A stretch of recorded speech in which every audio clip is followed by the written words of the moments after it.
Avec sa tête de minet torturé et sa petite tache de peau sous l'œil, Christopher Jones avait tout pour réunir les amateurs de beauté à la Johnny Depp et Alain Delon. Sa carrière se résume pourtant à une poignée de navets quasi introuvables aujourd'hui, à l'exception du rôle de sa vie dans La fille de Ryan, qu'il doit à David Lean en 1970. Ce dernier lui fait interpréter un militaire anglais bien traumatisé par un récent séjour en France. Nous sommes alors en 1917. Le major Dorian est muté dans un bled irlandais afin de veiller aux intérêts de la couronne tout en faisant péter le prestige de l'uniforme. Il tombe vite dans les bras, puis entre les mains de la petite Rosie Ryan, interprétée par Sarah Miles. Le gars est clairement torturé par des démons post-traumatiques et la scène avec l'épatant John Mills, qui joue l'idiot du village, est vraiment superbe, grâce aussi à la musique de Maurice Jarre.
La carrière au cinéma de Claudine Longet est encore plus maigrelette que celle de Christopher Jones. Beauté brune typically French, la jeune Clo-Clo n'a fait qu'un seul film, mais quel film!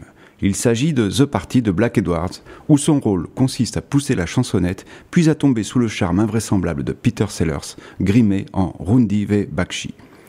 Le couple a quelque chose de l'idylle romantico-anarcho-poétique de Gaston Lagaffe et Mademoiselle Jeanne, et s'offre en bouquet final un bain de mousse géant perturbé par un éléphanteau peinturluré aux couleurs hippies. Mais Claudine Longet, chanteuse était et chanteuse demeurera. Après le film de Black Edwards, la jeune femme continuera sa carrière, enregistrera 5 albums et inspirera même à Mick Jagger la chanson Claudine, que l'on trouve parmi les 12 morceaux inédits des Rolling Stones de l'édition deluxe de l'album Some Girls.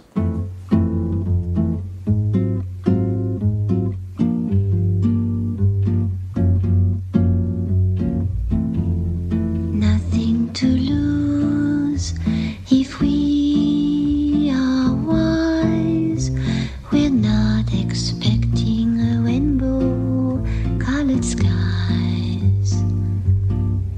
Not wide awake. Dans le même genre, celui de la belle brune peu loquace, tout le monde connaît la plastique irréprochable de Linda Harrison, mais peu d'entre nous peuvent se targuer de se rappeler le son de sa voix. Et pour cause, le rôle de sa vie, offert quasiment comme un cadeau de mariage par le fils à papa Richard Zanuck, est celui de Nova dans La planète des singes de Franklin Schaffner. Tout au long du film, Linda Harrison se contente de regarder Charlton Heston en passant en revue toutes les postures du cinéma muet, apeurée, en colère, amoureuse, reconnaissante. Et elle le fait vachement bien. De plus, la peau de bête lui va vraiment comme un gant. En opérant des recherches, on parvient à exhumer un court extrait du Secret de la planète des singes, où Linda Harrison a enfin du texte. Attention, prêtez bien l'oreille. En 2001, Tim Burton offrira un nouveau rôle muet à Linda Harrison dans son très indigeste remake de La planète des singes. Restons dans la catégorie Sois belle et tais-toi grâce à France Douniac.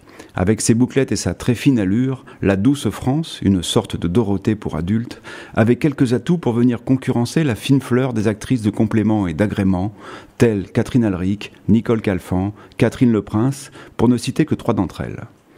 Dans Coup de tête de Jean-Jacques Hano, elle peine forcément à exister face au rouleau compresseur Patrick Devers. Elle tournera au total une dizaine de films et une poignée de téléfilms, mais son film culte, c'est bel et bien Coup de tête. C'est une voisine qui venait me chercher. On m'avait accroché un truc au poignet pour qu'elle me confonde pas. Et alors? Un jour, il y a eu une bagarre de bébé. On a été 3 ou 4 à casser notre bracelet. Et la voisine qui savait plus où elle en était, elle en a pris un au hasard. N'importe quoi. Je manquerai au plus élémentaire devoir en omettant de citer George Lazenby dans cette chronique de la postérité à courte mèche.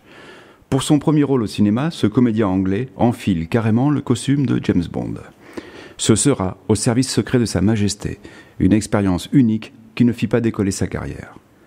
George Lazenby passa ainsi d'agent secret à acteur discret. Pourtant, il se présente au moins aussi bien que Roger Moore. My name's Bond. James Bond.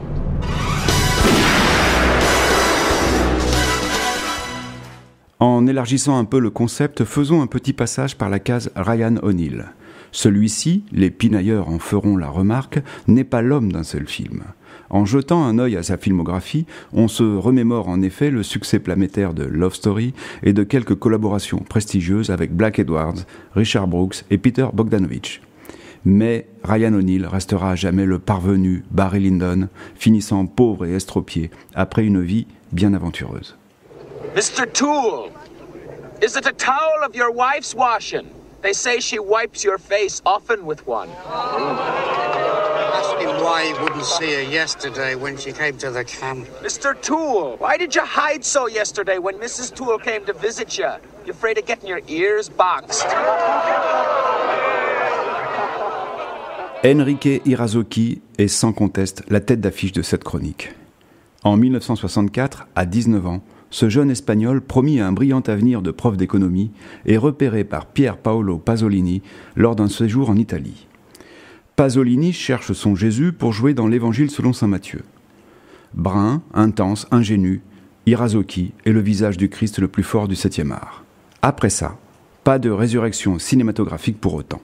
Il préférera organiser et arbitrer de prestigieux tournois d'échecs informatiques. Guai a voi, scribi e farisei ipocriti, perché mondate l'esterno della coppa e del piatto, mentre l'interno è pieno di rapine e di intemperanza. Fariseo cieco, monda prima l'interno della coppa e anche l'esterno diventerà pulito. Guai a voi, scribi e farisei ipocriti, perché rassomigliate a sepolcri imbiancati, i quali al di fuori appaiono splendidi e dentro sono pieni di ossa di morti e di ogni immondezza. Così anche voi all'esterno apparite giusti agli occhi degli uomini, ma dentro siete colmi di ipocrisia e di iniquità. Pour finir, ouvrons une liste à compléter par les mémoires sélectives de chacun et chacune. Sam Bottoms dans Apocalypse Now, Ray Liotta dans Les Affranchis, Paul Muni dans le Scarface de Howard Hawks, Maria Schneider dans Dernier Tango à Paris, Brad Davis dans Midnight Express, Max Schreck dans Le Nosferatu de Murnau, etc., etc. À tout cela, à toutes celles et tous ceux qui n'auront brillé qu'une seule fois, ou que l'histoire ne retiendra que pour un seul rôle, qui pour des raisons qui leur sont propres ont fui précocement les projecteurs, pour ouvrir une quincaillerie, pour épouser un milliardaire, parce que le cinéma a été une déception. À ces princesses et chevaliers de l'éphémère, cette chronique incomplète, mais certifiée 100% sans outil de recherche, est dédiée avec la plus grande tendresse.